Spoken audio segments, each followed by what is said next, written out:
On est parti. Joël, bienvenue au Startup Lab. Merci, bonjour à tous et à toutes. Je suis très heureux et très honoré de te recevoir ici parmi nous.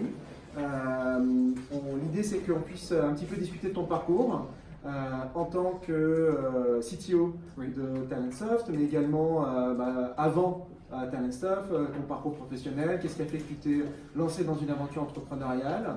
Et avant de laisser la parole aux étudiants pour poser des questions, comprendre aussi un petit peu les challenges techniques que tu as pu vivre et résoudre au cours des dernières années.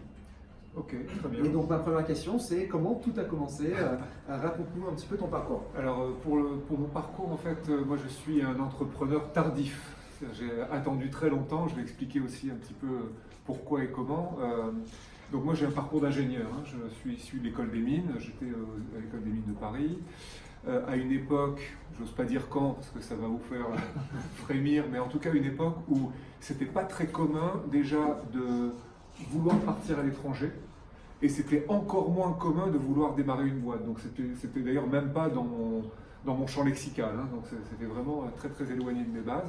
En revanche, partir à l'étranger, ça c'était quelque chose que je voulais absolument faire. Donc il n'y avait pas de programme comme Erasmus ou même une espèce de conscience de l'importance, hein, de faire aussi partie de ses études ou de son parcours à l'étranger. Bon, j'ai quand même réussi à le faire. J'ai trouvé une société qui m'a aidé, qui m'a trouvé un bon parcours, c'est-à-dire à la fois en entreprise, mais également dans un lab aux États-Unis pour faire de la recherche. Et déjà à l'époque, ça s'appelait intelligence artificielle. Donc, on pourra en parler, si c'est un autre sujet, je pense, que celui d'aujourd'hui, mais on pourra en discuter une autre fois. Si C'était où aux États-Unis? C'était à Carnegie Mellon, à Pittsburgh. Donc, à l'époque, je crois que c'était encore assez connu dans ce domaine, qui a déjà été une des universités leaders. À l'époque, ça s'appelait Machine Learning et System Expert. Il y avait plusieurs branches comme ça dans l'intelligence artificielle. Donc ça, c'était mon premier pas hors de l'école des mines. Et ensuite, le reste du parcours jusqu'à Talentsoft, on peut dire qu'il est très classique. Hein. C'est-à-dire dans une société de service, d'abord pour commencer, dans ce qu'on appellerait aujourd'hui une ESN. Hein. Ça ne s'appelait pas comme ça à l'époque, mais c'est exactement pareil. Donc j'ai travaillé pour une société qui s'appelait GSI, qui maintenant s'appelle ADP, c'est le leader européen de la paye en Europe, pas les aéroports, hein, je parle vraiment de la paye. D'autres sociétés, je ne vais peut-être pas tout vous lister, mais l'important c'est de dire j'ai fait une partie de mon parcours en société de service et une autre partie chez des éditeurs logiciels.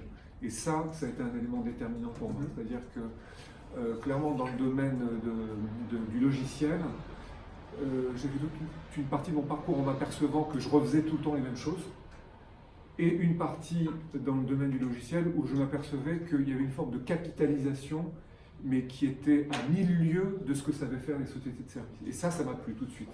Voilà. Donc ça, c'était un élément déterminant. Combien de temps entre la sortie d'école et... Alors ok, ça c'est la question qui tue, disons une vingtaine d'années. Ok.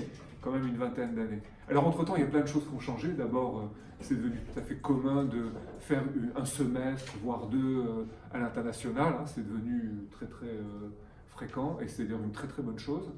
Et puis, la culture de l'entrepreneuriat a été décuplée, je dirais. Enfin, c'est juste étonnant, quoi.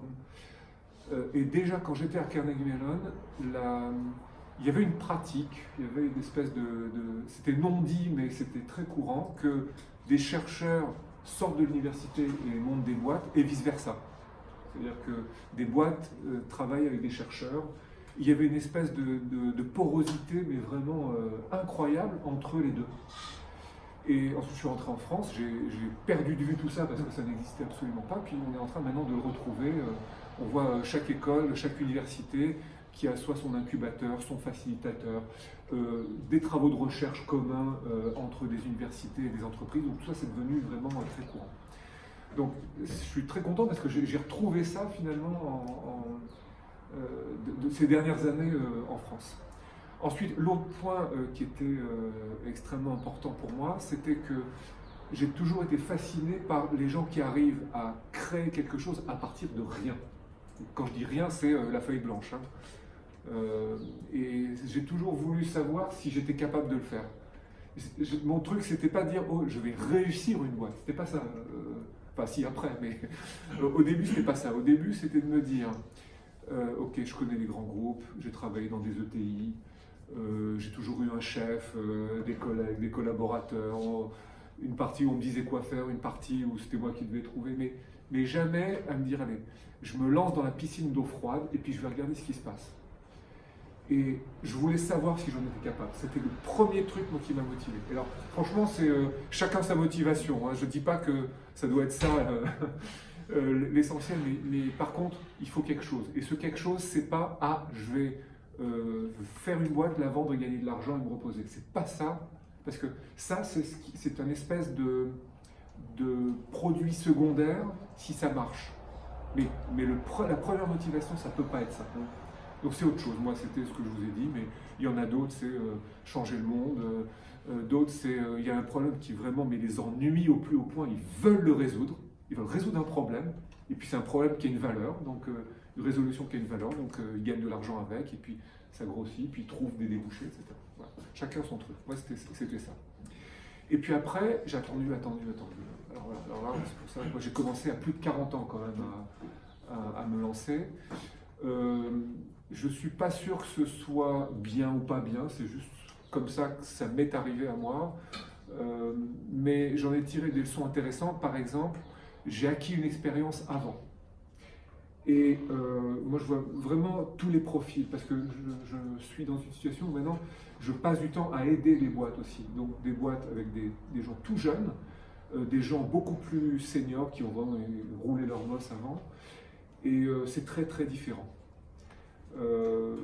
Les gens un peu plus jeunes, ils y vont sans expérience, mais alors avec une espèce de, comment dire, d'absence totale d'inhibition. C'est vraiment, on y va, avec des gens qui ne réalisent absolument pas ce qui les attend. Et parfois, il vaut mieux ne pas savoir ce qui vous attend, parce que c'est pas toujours très rose quand même. Donc c'est une façon de créer des boîtes, donc avec une espèce d'énergie que j'ai pas vue ailleurs, quoi, vraiment.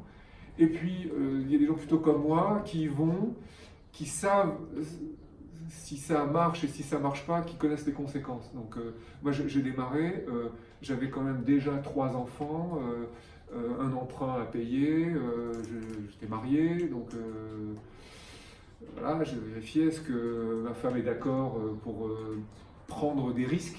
Et dans quelle mesure je prends des risques. Donc un des trucs, c'était je prends un risque, mais pas au point de devoir vendre mon appartement si ça ne marchait pas, par exemple. C'était le genre de truc. Par contre, le risque, ça pouvait être de dire, bon, bah, si ça ne marche pas, j'essaie de me retourner, et peut-être avec un job, avec un salaire plus petit, ou moins sympa, etc. Voilà, réduction des dépenses, un nouveau budget, etc. C'est ça ma façon d'y aller. Voilà. Et puis après, c'est sûr que quand on est plus jeune, pas de conjoint, pas d'enfant, alors là, la prise de risque, elle peut être bien plus grande que celle que moi j'ai pris. Voilà. Donc d'une certaine façon, ce que tu es en train de dire, c'est que quand on est jeune, déjà il y a moins de questions à se poser. Ah oui. Et surtout, c'est maintenant qu'il faut être ambitieux. C'est que autant tacler des problèmes très grands et très compliqués quand on est jeune, que quand on a 40 ans. Non, c'est pas ça que j'ai dit. C'est plutôt que la façon de prendre le risque est différente quand on est plus jeune. Et il ne faut pas hésiter à le faire. Ah oui, alors ça aussi c'est important, c'est que l'on rate ou que l'on réussisse, on a appris des tas de trucs. Et ça, personne ne l'enlèvera aux entrepreneurs. Donc c'est plutôt ça que je dis. Ce que je dis, c'est que mon niveau de risque devait être beaucoup plus calculé à mon âge que quand on sort d'école. Par contre, l'avantage que moi j'avais, c'est que j'avais une sacrée expérience. Voilà. J'ai l'expérience du management, donc l'expérience de faire grandir des équipes. J'avais l'expérience techno, peut-être pas aussi profonde que des élèves de l'EPITA ou de l'EPITech peuvent l'avoir aujourd'hui, parce que j'avais une expérience de techno différente. C'était avant le web et pendant le web, donc c'était pas du tout la même appréhension de l'aspect technologique qu'aujourd'hui. Mais j'ai suffisamment d'expérience pour m'y adapter et pour comprendre les enjeux. Ça, c'est la première chose. Et j'avais l'expérience pour trouver les bons partenaires. Quand je dis les partenaires, c'est les associés pour créer une boîte. Alors, pour le coup, moi, ce que je déconseille totalement, c'est de créer une boîte seule. Si on a le temps, je ne sais pas combien de temps il y a, j'aimerais bien y revenir parce que pour moi, c'est un des éléments fondamentaux. Alors, pourquoi? À 2 titres. Le premier, c'est que il y a forcément des moments difficiles. Et que ces moments difficiles, l'image que j'ai, c'est comme les pistons dans un moteur. Parmi les partenaires, parmi les associés, il y en a un qui peut être down à un moment, parce qu'il a lui-même, il porte un sujet, c'est difficile et il ne sait pas comment faire, etc., pendant que les autres vont lui remonter le moral. Donc nous, on était 3, par exemple, au démarrage de Talentsoft, et c'était vraiment important de ne pas être tout seul. Et moi, franchement, je ne serais jamais parti tout seul. Une des autres raisons, j'avais une motivation pour y aller, mais pour franchir le pas, ce qui m'a déterminé vraiment à y aller, c'est les associés que j'ai rencontrés. Des gens en qui j'avais confiance. Et enfin, le dernier point, c'est pour ça je pense aussi que c'est important, c'est qu'ils étaient très différents de moi. Il ne faut pas prendre des clones. Moi, je vous engage à vous associer, par exemple, avec quelqu'un d'une école de commerce ou d'une école de gestion ou un spécialiste d'un domaine dans lequel vous n'êtes pas. Alors, c'est sûr que à l'Epitech, à l'Epita, c'est évident que le sujet de démarrage va être un sujet techno. Bon, ça paraît assez évident, ou en tout cas dans lequel il y a de la techno. Mais il ne faut pas croire qu'on s'en sort qu'avec de la techno. Et comme on ne peut pas tout savoir, le binôme, le trinôme, le quadrinôme qu'il faut monter, c'est forcément avec des gens différents. Voilà. Et enfin, oui, un des points que j'ai oublié aussi sur la notion d'équipe, c'est que quand, à un moment, on est amené à lever des fonds, hein, là aussi, moi, je ne connais pas beaucoup d'entreprises jeunes qui ne passent pas par les fameuses étapes peut-être que vous avez déjà entendu parler de ça, hein, l'amorçage, les séries A, séries B, voilà, si c'est un sujet qui vous intéresse, on pourra aussi en parler. On a fait beaucoup de levées de fonds avec Talentsoft, donc je peux en parler aussi. Mais à un moment, quand on parle à des investisseurs, un des trucs qui les inquiète, c'est voilà, cette personne-là, cet homme, cette femme, il ou elle est toute seule ou bien il y a une équipe autour. Et ils vont vouloir voir l'équipe. Donc à ce moment-là, il faut en avoir une. Parce que sinon, on arrive tout seul, on dit oui, il y a des développeurs, il y a un sales, il y a un marketing, mais ça c'est quand même mieux d'y aller ensemble. Quoi. Voilà, ça rassure les investisseurs. Et donc, comment a commencé l'aventure Talentsoft? Comment tu as rencontré tes associés? Alors, il y en avait un que je connaissais depuis plus d'une dizaine d'années, au moment où j'ai démarré, et là aussi un enseignement de quelqu'un qui a presque 20 ans d'expérience pro avant de démarrer une boîte, c'est que je faisais des repérages sans m'en rendre compte. C'est-à-dire que tous les gens que je rencontrais dans mon boulot, je me disais « Ah, un tel, ouais, j'aimerais bien bosser avec lui, ah non, elle, ah ouais... les idées pouvaient germer comme ça.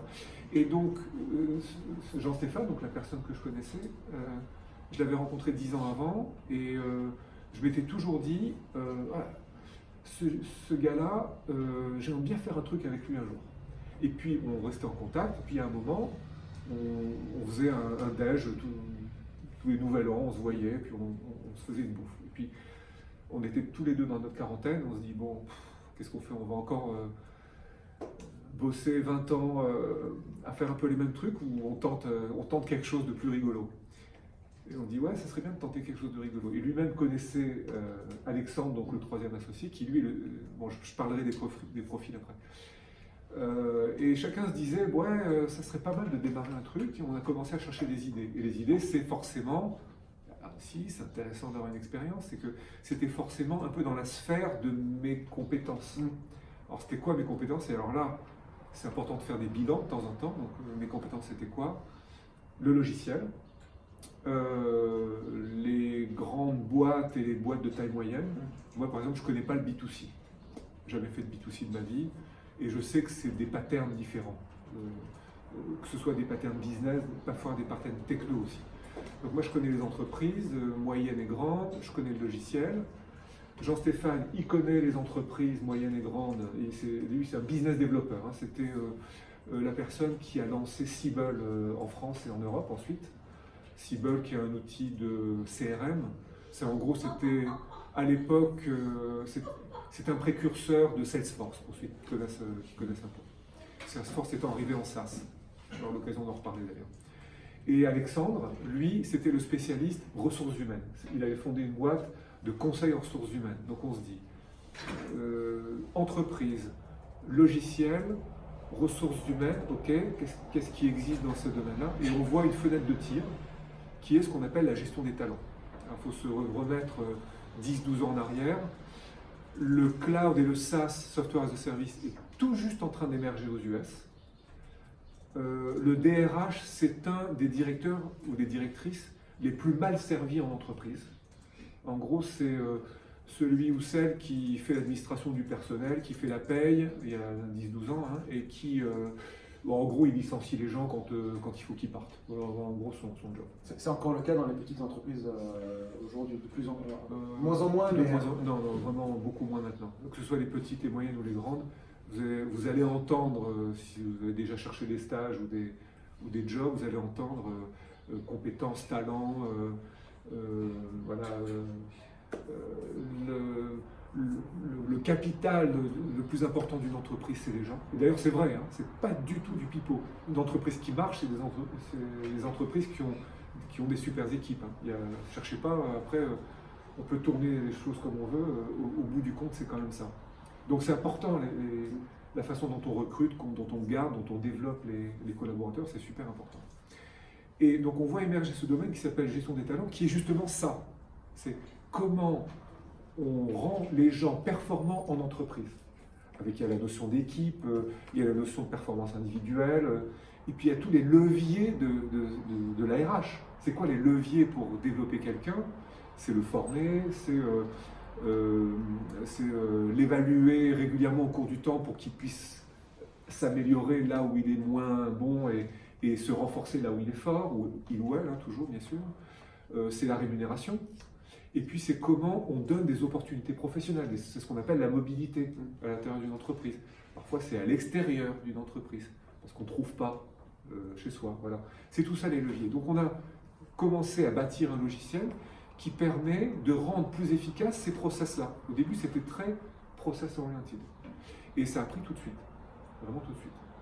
Les Américains n'étaient pas encore implantés suffisamment en Europe, donc on a pris une place qui était la place de gestion des talents, leader en Europe, avant que les SuccessFactors, les Workday, les Oracle, etc., Cornerstone, arrivent en Europe et se développent. Voilà. Donc là, on est en quelle année quand vous démarrez le projet? On démarre tout début 2007 et on commence à être réellement opérationnel fin 2007. Fin 2007. Voilà. Et donc, qu'est-ce qui s'est passé fin 2007? Est-ce que vous avez entamé directement une levée de fonds? Est-ce que vous avez mis de l'argent vous-même? Est-ce que vous avez recruté des équipes? Ouais. Est-ce que c'est toi qui as codé le produit? Je vais passer un peu de temps sur ces phases-là parce que alors, je ne pense pas être une exception dans ce que je vais dire. Il y a des titres où on va les retrouver tout le temps. À part si on a plein d'argent pour démarrer, il faut quand même bien faire bouillir la marmite le soir quand on rentre chez soi, quoi. Et puis avoir un toit et pouvoir vivre décemment. Donc ça veut dire, moi la façon dont ça s'est passé, c'est que j'avais gardé mon ancien job, enfin tout mon job de l'époque, le jour, et je travaillais la nuit. En gros, voilà, donc fallait y aller quand même, fallait travailler dur. Donc ça a duré pendant un certain temps. Ensuite, j'ai fait un deal avec la boîte dans laquelle j'étais, donc à abandonner finalement un salaire assez confortable pour une situation beaucoup plus aléatoire, mais avec un mécanisme où je partais avec 3 mois payés, plus les primes, plus les vacances. En gros, je savais que je pouvais tenir 6 mois. Donc j'avais quelques mois d'existence de la boîte, plus 6 mois pour arriver à me retourner. Voilà en gros le truc. Sachant qu'à l'époque, il n'y avait pas encore le mécanisme de rupture conventionnelle. Non, il n'y avait pas la rupture conventionnelle à l'époque.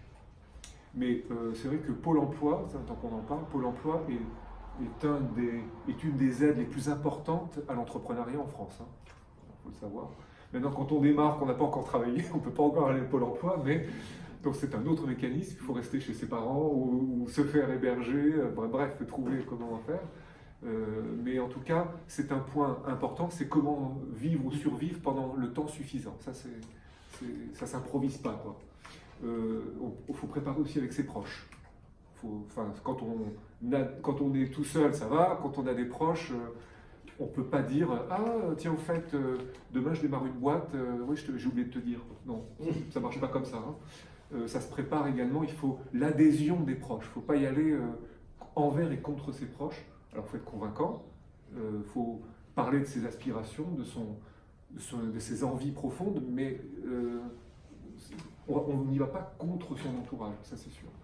Alors après, ta question sur l'aspect levée de fonds et comment se passent les premiers moments. Donc il y a cet aspect, je dirais, préparation de son entourage. Il y a aussi l'aspect, il faut construire quelque chose à partir de rien. Il faut commencer à avoir des moyens. Moi je me rappelle, on a acheté un premier PC, on a fait notre premier setup. Donc là, à l'époque c'était moi qui le faisais parce qu'il n'y avait personne d'autre. On a pu mettre un peu de fonds pour travailler avec une société et des développeurs à qui on a sous-traité les premiers développements, j'ose pas dire la première version parce que c'était tellement basique que ça faisait quasiment rien, mais ça faisait un peu d'effet, on va dire. Et donc on a pu mettre de l'argent comme ça. Et ensuite, Jean-Stéphane et Alex sont venus avec un peu de carnet d'adresses, notamment Alex qui connaissait déjà des DRH, et on a commencé à démarcher. Donc on faisait des démos, on parlait, on faisait rêver parce qu'il y avait beaucoup de PowerPoint et pas beaucoup de logiciels. Et c'est comme ça qu'on a eu les premiers contrats. Et en fait, les premiers contrats, c'est avec des gens qui sont des alliés. Donc, il faut se trouver des alliés. Voilà. Alors, quand on a un carnet d'adresses, qu'on a 20, 30 ans d'expérience, on arrive à le trouver, la petite meute autour de soi qui va constituer les clients alliés. Quand on n'en a pas, il faut démarcher, faire jouer les réseaux, les amis, la famille, les copains, etc. Et commencer à trouver les premiers clients. Et toujours, à tout démarrage de boîte, il y a des gens qui y croient, qui prennent des risques, parmi les clients, forcément. Alors là, je parle du B2B, bien sûr. Hein. Je vous dis, voilà, c'est marrant parce que je pense qu'en B2C, ça ne se passerait pas comme ça, mais je ne suis pas capable de vous dire comment ça se passerait en B2C. On a reçu récemment Justin Ziegler, qui est le CTO de Press Minister, oui, qui lui a raconté l'aventure, mais d'un point de vue B2C. Ah, d'accord, très bien, comme ça vous aurez les deux versions. Voilà. Et à peu près au même moment. Oui, exact, oui. Et qui a revendu à l'époque, Press Minister a été vendu à un japonais, à Rakuten, exactement. Donc ça, c'est plutôt l'aspect préparation et amorçage, on va dire. Mais très très vite, on a besoin de fonds. Donc, en parallèle de lancer les premières opérations, on fait appel à des business angels. Le business angel, c'est les gens que vous connaissez, en gros. D'ailleurs, il y a un mot pour ça, ça s'appelle love money. C'est des gens qui vous aiment bien et vous donnent de l'argent, voilà. Je vois beaucoup de boîtes où les parents mettent de l'argent, même pour des gens de bon âge. Et donc, ça permet de faire les premiers investissements. Donc, ça dure quelques mois en général. Hein. La période, disons, où on brûle le cash du love money, c'est 6 mois, 1 an au grand maximum. Et donc, dans cette période-là, il faut avoir démontré que le modèle marche. Il ne faut pas gagner des foultitudes d'argent. Il faut montrer que le modèle, il marche. Et à partir du moment où on a cette preuve, on peut aller voir des investisseurs en série A. Et là, le monde est super structuré. C'est-à-dire que la liste des VC, elle est connue, on peut la trouver n'importe où. Il y a des prestataires, qu'on appelle des leveurs, qui aident les entreprises à lever moyennant une commission. Enfin, c'est super organisé après. Et tout cet écosystème aide à construire aussi, ou à reconstruire le business plan, par exemple, ou à tailler son ambition par rapport à vraiment ce qu'on peut ou ce qu'on veut faire, réorienter les idées, parfois pivoter, bref, voilà, tout ça, c'est beaucoup plus balisé, on va dire, que les premières étapes dont j'ai parlé, où là, on est tout seul presque, il faut tout inventer. Et donc là, on est à combien de temps après la création, le processus de série A? Vous aviez combien de clients et à quel moment vous avez commencé à travailler sur cette première levée de fonds? Alors, donc on a démarré en 2007. Déjà fin 2007, on préparait la levée. D'accord. La première a eu lieu en 2008. Et vous aviez levé combien? Alors, on a levé dans les 800 000 euros en première levée série A, puis dans les environs de 2 millions, un peu dans la foulée, assez rapidement. Voilà. Avec le même VC. Et on devait avoir à l'époque, je dirais, 4-5 clients, peut-être 200 000 euros de chiffre d'affaires à l'année récurrent, hein, puisque le SaaS c'est récurrent, pour la première levée, puis très très rapidement on est passé dans les 500 000, 1 million récurrents, donc après c'est allé assez vite. Et un autre point important, c'est les partenaires. C'est-à-dire que nous, on a eu la chance de pouvoir travailler avec Microsoft très rapidement. Microsoft, à l'époque, était une des boîtes qui avait un incubateur en France. Enfin, un incubateur, disons, une structure qui aidait les startups. Ça s'appelait à l'époque Microsoft ID. C'était en français qu'il avait créé, à Microsoft France. L'idée a été reprise au niveau corps, ça s'appelait Bisparck. Et maintenant, il y a tout un écosystème d'aide aux jeunes sociétés chez Microsoft qui est très performant et qui donne des dollars marketing, parce que c'est important aussi, hein, il faut de la notoriété, etc. Des dollars technologiques. Donc, par exemple, on a fait notre premier test de performance chez Microsoft. Et puis après, c'est comme ça qu'on a identifié les goulots d'étranglement pour pouvoir faire du scale-up au niveau de notre infrastructure, par exemple. Voilà, c'est un des éléments qui sont utiles quand on est adossé à des partenaires. Et aujourd'hui, quasiment 12 ans plus tard, Oui. Talentsoft, c'est combien de personnes, combien de clients, qui est dans l'équipe technique? Oui, alors c'est 600 personnes en Europe essentiellement. Il y a quelques petits îlots. Il y a notamment, on a démarré le Canada il n'y a pas très longtemps.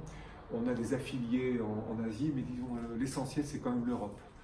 Il y a la France, bien sûr, toujours. Il y a 3 grosses régions, donc Benelux, la zone germanique, donc ça comprend l'Allemagne, la Suisse alémanique, l'Autriche. Et enfin les pays nordiques, donc c'est surtout 3 pays et un petit peu un 4e, donc c'est essentiellement Danemark, Suède, Norvège et un petit peu la Finlande, mais quand même surtout les 3 premiers. Donc ça c'est Talentsoft aujourd'hui, une quinzaine de bureaux, donc ça il y a des bureaux ailleurs que dans ces pays-là. Hein. Sur les 600 personnes de Talentsoft, il doit y en avoir 170 dans l'équipe produit. Alors qu'est-ce que ça veut dire équipe produit, hein?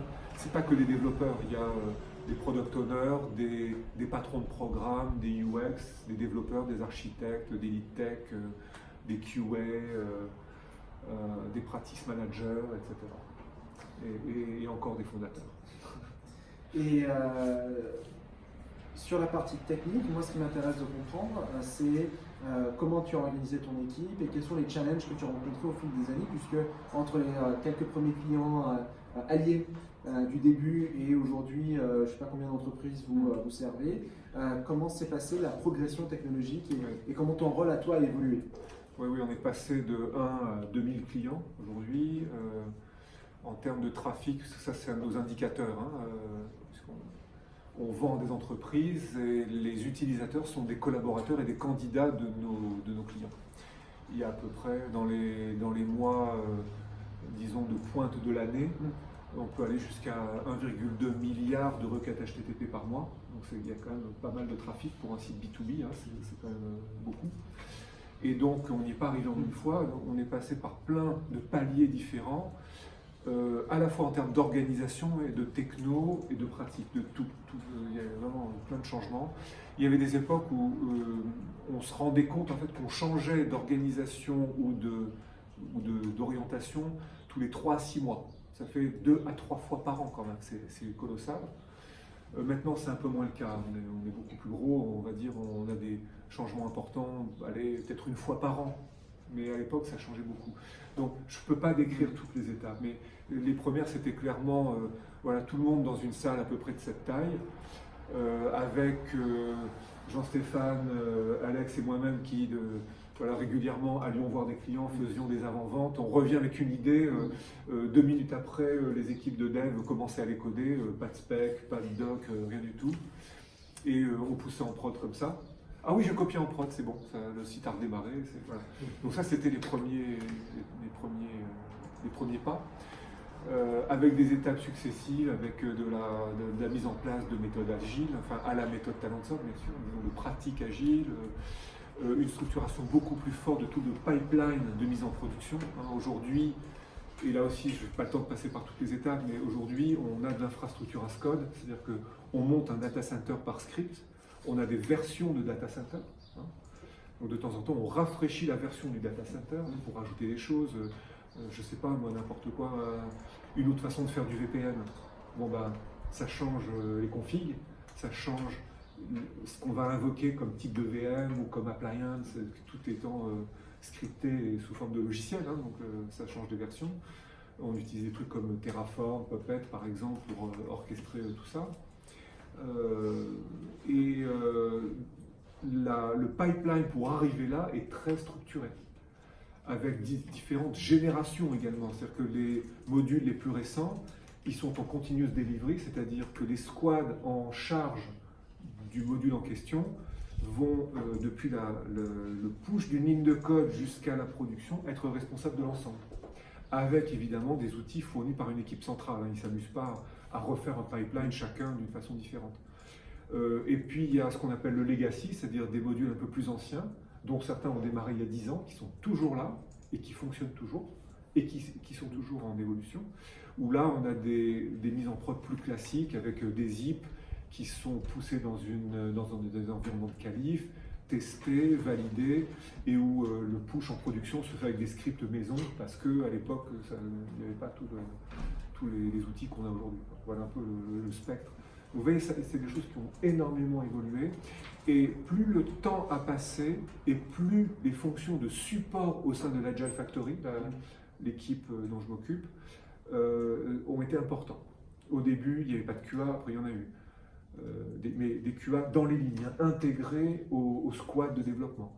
Et puis il y a eu une équipe DevTools pour servir tous les développeurs, une équipe OpsTools, et puis on les a mis ensemble, ça a fait DevOps Tools. Que sais-je encore, des outils par exemple pour les add-ons à l'environnement de développement, pour faire ce qu'on appelle du resharping, enfin du style, je ne sais pas si certains connaissent Stylecop ou des équivalents sur Java qui doivent exister, bref. Donc tout ça, on l'a structuré au cours du temps, au fur et à mesure que nos moyens ont augmenté. Mais la proportion de gens qui aident les développeurs quasiment est aussi grande que l'équipe de développeurs. Enfin, c'est juste colossal. Alors, ce qui est intéressant, c'est que la façon dont tu décris l'organisation, elle est très moderne. J'ai l'impression que vous avez, à chaque fois qu'il y a eu des nouveautés permettant d'améliorer l'efficacité de développement de produits, vous les avez adoptées. Pour connaître d'autres éditeurs de logiciels, je sais que ce n'est pas forcément le cas. Comment vous avez fait, vous, pour à chaque fois prendre à chaque fois des nouvelles vagues, pas sur le produit, mais sur l'organisation de l'équipe technique? Alors ça, c'est une question très importante, et chacun va avoir sa méthode, mais la mienne, c'est que, et c'est peut-être dû aussi à mon expérience passée, ou parfois à mon ignorance de certains sujets aussi. Bizarrement, ça a du bon. C'est-à-dire que les membres de l'équipe, et n'importe qui dans l'équipe, un développeur, un architecte, un patron d'équipe, me dit « Tiens, Joël, tu sais, il y a ce truc-là, on ne le fait pas, mais c'est vraiment pas mal, peut-être qu'on devrait essayer. » Et moi, j'ai juste l'expérience de là où ça peut ajouter de la valeur. Je ne sais pas si l'idée va marcher, mais je sais que si elle marche, elle va ajouter de la valeur. Donc là, je vais dire « Ouais, ok, vas-y, prenons du temps pour essayer. » C'est comme ça qu'il y a plusieurs années, on a mis en place une pratique agile. C'est comme ça qu'on a mis des practices, par exemple, de tests. C'est comme ça qu'à une époque où ce n'était pas si évident que ça, on avait mis en place, maintenant c'est évident, mais on se dit, ah, il faudrait qu'on mesure notre couverture de unit test. Ah oui, c'est peut-être pas mal ça, oui, finalement, c'est pas idiot. C'était juste indispensable en fait, mais c'était pas une pratique si répandue. Et donc maintenant c'est évidemment mainstream, tout le monde fait ça. Voilà. Et il y a même des outils super bien pour le faire, il n'y a même pas à se fatiguer pour le faire, c'est tout automatisé. Voilà, et de proche en proche, en écoutant les équipes, on dit, ouais, cette idée, ouais, vas-y, fais-le. Cette idée, peut-être pas tout de suite, trop ambitieux ou trop tunnel, on ne va pas voir les bénéfices avant trop de temps. Le temps, c'est un truc super important dans une entreprise jeune. C'est l'horizon, c'est qu'il faut délivrer en 3-6 mois, mais grand maximum. Et nos cycles de développement, c'est des sprints de 15 jours, et on push en production toutes les semaines. Donc, et ce rythme-là, il a jamais diminué. En fait, voilà, le temps, c'est vraiment quelque chose d'important. Donc une idée se mesure par rapport à sa valeur dans un temps raisonnable. Voilà un peu le critère. Et ça, moi, je sais faire. C'est comme ça qu'on a fonctionné. Et comment ça se passe d'un point de vue produit? Parce que maintenant, tu l'as dit, vous êtes 600, donc vous n'êtes plus tous dans la même salle.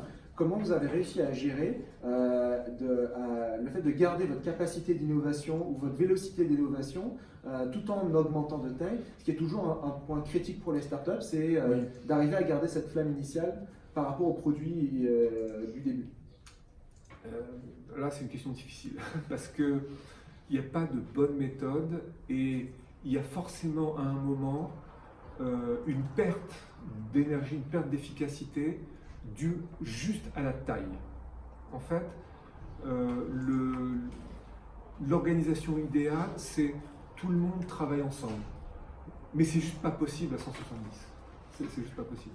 Et d'ailleurs, il y a un chiffre clé hein, dans les pratiques agiles, on sait tous, il y a cette taille de 6 à 8 à peu près, qui est la taille idéale d'une équipe. Pourquoi? Parce qu'à 6-8, on peut se parler et on peut être dans la même salle. Voilà. C'est juste tout bête, c'est que ça. Après, évidemment, on peut être mal organisé, bien organisé, avoir des bonnes technos, des mauvaises priorités, des bonnes priorités, mais voilà. Déjà, la base, c'est de pouvoir se parler dans une cellule comme ça. Donc nous, on a tout organisé sous forme de cellules de cette taille. Ben, on en a plein. On a plein de cellules, ce qu'on appelle des squads, de cette taille-là, 6 à 8 personnes maximum, parfois moins. Voilà, c'est le premier point. Mais malgré ça, quand on est 600, on a besoin que les autres sachent ce qu'on fait. Donc on a besoin d'investir beaucoup plus de temps dans la com latérale, montante, descendante. Et ça, c'est juste trop compliqué. Il n'y a pas de bonne méthode pour le faire. Il faut investir une quantité d'énergie énorme. Et malgré ça, même avec toute notre bonne volonté et toute notre prise de conscience que c'est important, ben malgré ça, on a encore des choses qu'on fait mal, je le sais, et qu'on essaie de réparer. Un autre truc très important là-dessus, c'est que pour un moment, une société, elle a une âme. Elle a ce que moi j'appelle une culture et des valeurs. Des fois, on ne s'en rend pas compte quand on n'est pas beaucoup parce que c'est implicite. On ne les exprime jamais. Mais le comportement des fondateurs, par exemple, va engendrer chez les autres un comportement similaire. Par exemple, si tu partages l'info, les autres vont le faire aussi. Si tu as de l'empathie, que tu écoutes et que tu essaies de partager les problèmes, amener des solutions, les autres vont le faire aussi. Et à contrario, si tu ne le fais pas, ou si tu fais le contraire, le comportement va se propager chez les autres. Pour réussir, il faut non seulement avoir des valeurs, mais il faut savoir les écrire et les communiquer. Alors pourquoi? Quand on est 8, 10 dans la boîte, voilà, on bouffe tous les jours ensemble, on se voit le soir, dès qu'une idée arrive, tout le monde la connaît, on signe un contrat, tout le monde le sait. Ça, il n'y a pas besoin tant que ça d'exprimer les valeurs. Mais quand on commence à être dans plusieurs open space, pire sur plusieurs étages, moi j'ai vu le changement quand on commence à être sur plusieurs étages, il y a une espèce de barrière physique palpable. Et je ne vous dis même pas quand on est dans un immeuble. Voilà. Inutile de dire quand on est sur plusieurs sites ou dans plusieurs pays. Je ne vous fais pas un dessin, hein. Vous voyez le truc. Donc à partir de là, il faut non seulement avoir pris conscience et avoir formalisé sa culture et ses valeurs, mais en plus il faut prendre le temps et l'énergie de la communiquer, et pire, de la communiquer régulièrement. Alors je donne un exemple. À un moment, grâce à une levée de fonds, on a racheté une société. Enfin, on en a racheté 3 d'ailleurs, entre-temps. Mais je me souviens très bien d'une société qu'on a rachetée, la première. On était une cinquantaine, on a racheté une société qui faisait 50 personnes. Qu'est-ce qui se passe dans ces cas-là? La moitié de la boîte n'a plus votre culture. Voilà concrètement ce qui se passe. Donc comment vous faites quand la moitié de la boîte n'a plus votre culture? Vous risquez de la perdre ou de la noyer. Et c'est important de garder la culture et les valeurs parce que c'est aussi comme ça qu'on véhicule de l'efficacité. C'est comme ça qu'on va dire, ok, pour être efficace, rappelle-toi, il faut qu'on partage l'info. Un truc comme ça, par exemple. Ou alors un autre élément qui est, tu as le droit de prendre des risques, mec. Tu as le droit, enfin, pire, tu as le devoir de prendre des risques. Si on ne le dit pas, eh ben, les 50 qui arrivent, ils se disent, oh là là, moi, je ne prends pas une décision sans en avoir référé à au moins 10 personnes. Hein. Voilà, parce que c'est la culture de l'autre boîte, par exemple. Enfin, je dis n'importe quoi, c'est un exemple. Hein. Donc, c'est important de le dire, ça. Et de prendre le temps de faire des formations, de communiquer là-dessus. Parce qu'après, c'est un véhicule d'accélération. Voilà. Et ça résout 20-30% des problèmes de mixité, de croissance, de diversité dans laquelle on va quand même continuer à développer la société. On arrive à la fin de cet entretien. J'ai encore plein de questions à te poser, mais je vais essayer d'en choisir juste quelques-unes de pertinentes. J'ai envie de parler du futur. Oui. Vous venez d'annoncer une levée de fonds, Oui. 40 ou 45 millions de Oui. mémoire. D'euros, oui. Tout à fait. D'euros. Elle sert à quoi? Alors vous générez, j'imagine, un chiffre d'affaires qui est de l'ordre de plusieurs dizaines de millions. Oui, tout à Pourquoi fait. lever encore des fonds aujourd'hui et quelle est votre stratégie pour les prochaines années? Oui, alors, tiens, ça va me permettre de parler d'un truc dont on n'a pas parlé, qui est la dette. Il y a plusieurs aspects en fait à cette levée. D'abord, il y a renforcer et accélérer le développement de la société. Il y a plusieurs manières de se développer, mais clairement, Talentsoft a choisi l'accélération par la levée de fonds. Voilà, c'est comme ça. C'est un modèle qui marche bien pour nous. Il y a aussi, dans le monde de la RH, le fait que c'est un milieu qui continue d'être bouillonnant. Ce que je veux dire par là, c'est qu'il y a des innovations sans arrêt. Et c'est pas parce on a fait quoi l'année dernière, 65 millions à peu près de facturation, on devrait en faire 85 cette année, et 100 l'année d'après, au moins minimum. Il y a toujours besoin d'avancer vite. Et il ne faut pas se reposer sur ses lauriers. Ça c'est un truc, mais alors, c'est évident, mais ça va toujours mieux en le disant, c'est que ça n'existe pas le moment où on se repose en fait. Ça n'existe pas. Il n'y a jamais de situation établie, et donc pour anticiper sur les futures innovations qu'on doit faire, on a décidé de faire une levée de fonds. Donc c'est pas seulement pour ouvrir des pays ou racheter une société qui va compléter notre offre. Non, non, c'est aussi pour investir dans la technologie.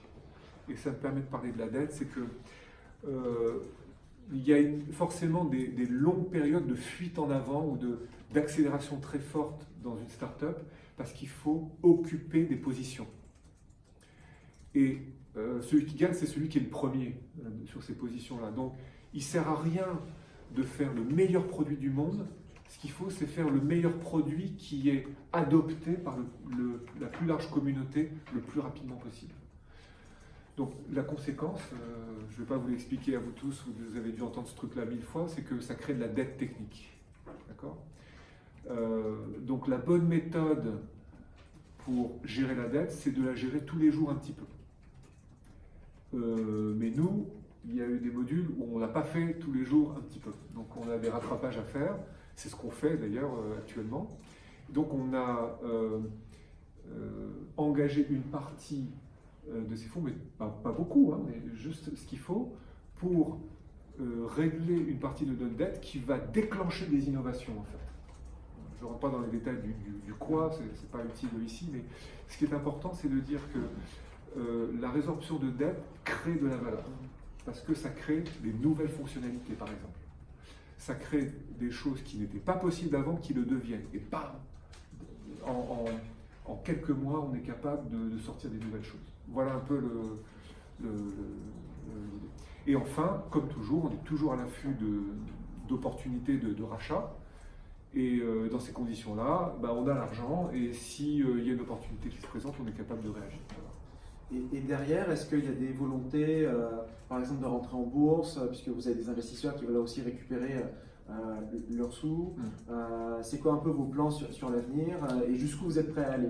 Oui, alors il y a un truc qu'on n'a pas expliqué quand on parlait de levée de fonds, c'est les cycles d'entrée et de sortie des investisseurs.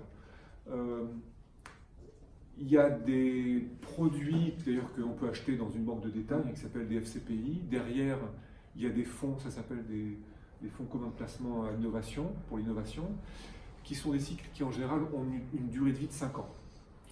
Les sociétés qui gèrent ces fonds, donc ça peut être des banques ou des filiales de banques, donc vont se dire, j'investis dans des boîtes labellisées innovantes, il faut qu'elles soient labellisées innovantes, mais il va falloir que je sorte dans 5 ans. Bon, en réalité, le roulement est un peu plus complexe que ça, c'est plutôt entre 5 et 8, 5 et 10 ans.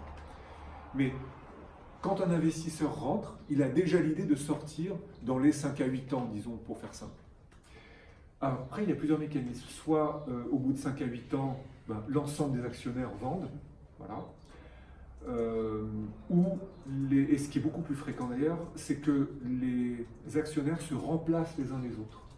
Et pourquoi? Parce que vous avez des investisseurs spécialisés dans les boîtes qui font de 0 à 10 millions, d'autres qui sont spécialisés dans les boîtes qui font 10 à 50, d'autres qui sont encore spécialisés dans les boîtes qui font peut-être 10, qui vont faire 20 ou 30, mais qui vont le faire à l'international. Et les gens sont extrêmement spécialisés. Donc c'est normal d'avoir un fonds qui rentre et un autre qui sort. Et donc on peut vivre longtemps avec des fonds qui rentrent et qui sortent. Voilà. Donc ça c'est un des scénarios. Effectivement, il y a le scénario Euronext. Nous on n'est absolument pas décidé sur quoi que ce soit, on est très bien comme on est, donc on peut vivre encore longtemps comme ça. Mais il y a une initiative d'Euronext de vouloir attirer des ETI européennes chez Euronext, d'ailleurs sous un indice spécifique à ces sociétés-là. Voilà. Et ma dernière question, tu parlais tout à l'heure au tout début de l'intervention du risque que tu as pris. 12 ans plus tard, est-ce que le risque a payé et est-ce que personnellement, comment tu te sens par rapport dans cette aventure et est-ce que tu en as bénéficié Alors personnellement? Je peux vous dire c'est une espèce d'accomplissement professionnel extraordinaire, c'est-à-dire au niveau adrénaline, franchement il n'y a pas mieux quand on... J'appelle même pas, j'allais dire quand on travaille, mais c'est même pas du travail en fait, c'est juste du plaisir quoi. Et c'est juste génial d'avoir la chance dans son parcours professionnel, voilà, comme ça j'emploie pas le mot carrière exprès, dans son parcours pro, d'avoir cette expérience-là, c'est juste extraordinaire. Et je ne peux pas dire ce que c'est d'avoir une entreprise qui a raté et où j'ai eu à redémarrer. Je pense que ça aurait été une autre expérience. Nous, on a eu la chance de réussir du premier coup, donc c'est une forme d'expérience, mais c'est juste extraordinaire. Donc, moi, l'investissement, le risque, je le reprendrai à 100 000%, ça, il n'y a pas de doute. Il y a l'aspect financier, mais qui n'est pas encore d'actualité aujourd'hui, puisqu'on comme on n'a pas réalisé quoi que ce soit, c'est pas vraiment d'actualité. Par contre, je ne suis pas inquiet pour mon avenir financier, oui, c'est vrai, j'ai aucune inquiétude là-dessus. Joël, merci beaucoup. Merci sur ces bons mots, je vais éteindre la caméra et laisser la place aux questions des étudiants. Merci.